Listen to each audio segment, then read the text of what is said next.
Mr. Speaker. Order, honorable senators. Mr. Speaker, let's hear the senator for Nairobi City Council. I wanted to inform the senator from Nyamira that indeed I don't feel misled, because the initial promise, why we moved from NHIF, where people were paying almost the same amount irrespective of the income that you earn, to a graduated payment system, the promise made by none other than the head of state himself, and in fact I remember the words that he used, that Harambes for raising hospital bills would be a thing of the past, because the medical scheme that we are going to put in is going to cover health care for all. And there was no rider. At that particular moment in time, nobody told us, Honorable Speaker, that it would be for 10% or a portion. That is the justification, Honorable Speaker, why my contribution moved from less than 1,000 to 33,000. And he was telling us that those of us who are able to pay more should do so, so that Harambes are a thing of the past.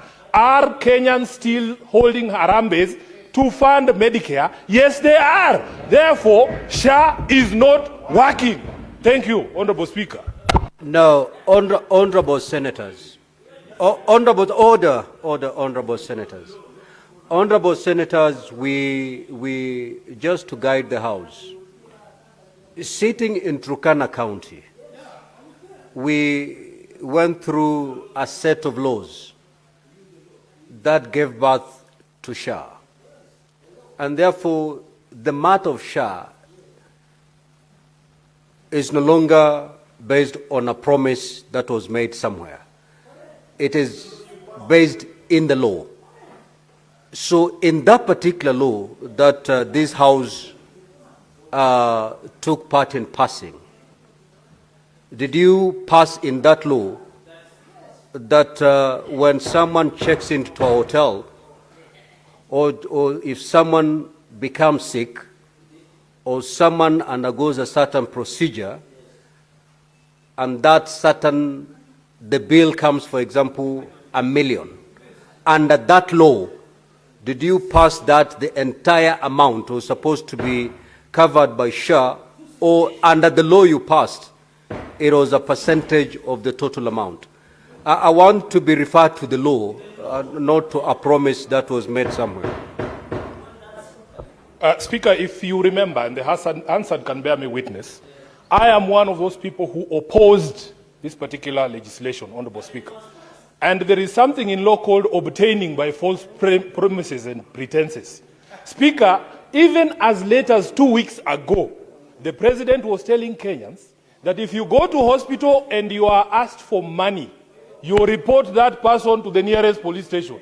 So, on what law was he basing that promise? He must understand, Honorable Speaker, that when you speak from the office of the President, that is not a position. In fact, the law is that you are not allowed to give information that is misleading under the Public Officers Ethics Act.